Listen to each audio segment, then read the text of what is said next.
More information regarding the recording.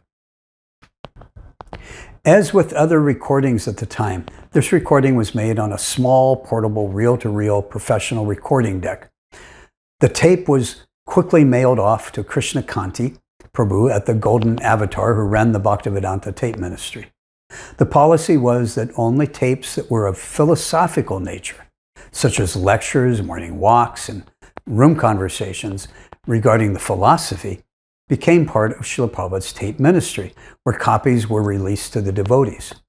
Regarding recordings like this meeting and other conversations of managerial or personal nature, they didn't become part of the official tape ministry.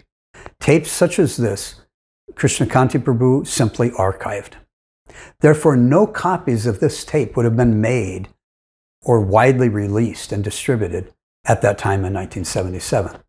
The tape would remain sitting on the shelf for many years.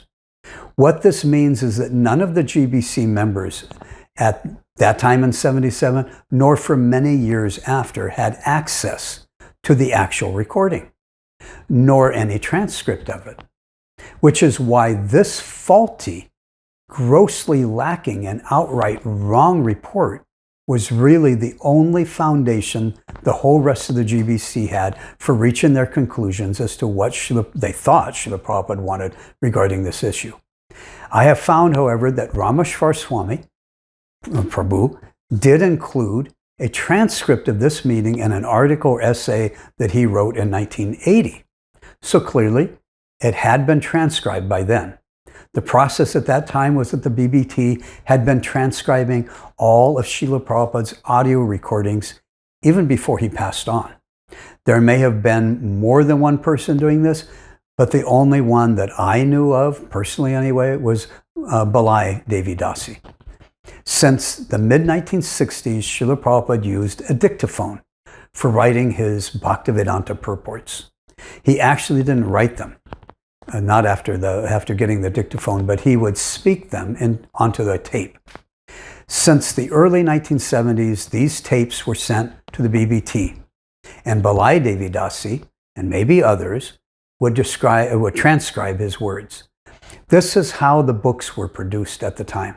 Sometime around 75 or 76, the BBT obtained a computerized typesetting machine. I really have no idea how long it took Balai to transcribe a tape.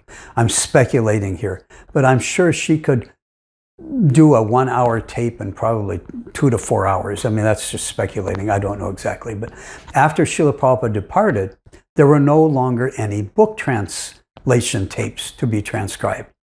Therefore, the BBT had her begin the task of transcribing all of the recordings in the tape ministry.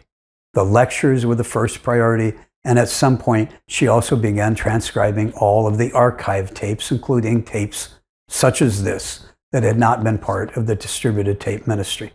So it's reasonable to assume that by 1980, she had completed the bulk of all of the tapes by then, and therefore Rameshwar, who oversaw the work done by the BBT in Los Angeles, was able to obtain a transcribed copy of this meeting. So yes, by 1980, Rameshwar had a transcript of this meeting. But by then, he had been accepting disciples for over 2 years.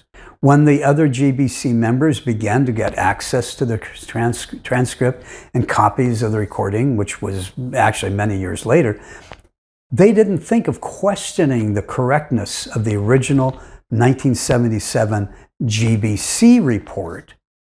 Rather, by that time, they were 100% invested in and convinced that the path the GBC had been taken was the path that Srila Prabhupada wanted. And they only looked at the transcription from the perspective that it supported the path that they were on.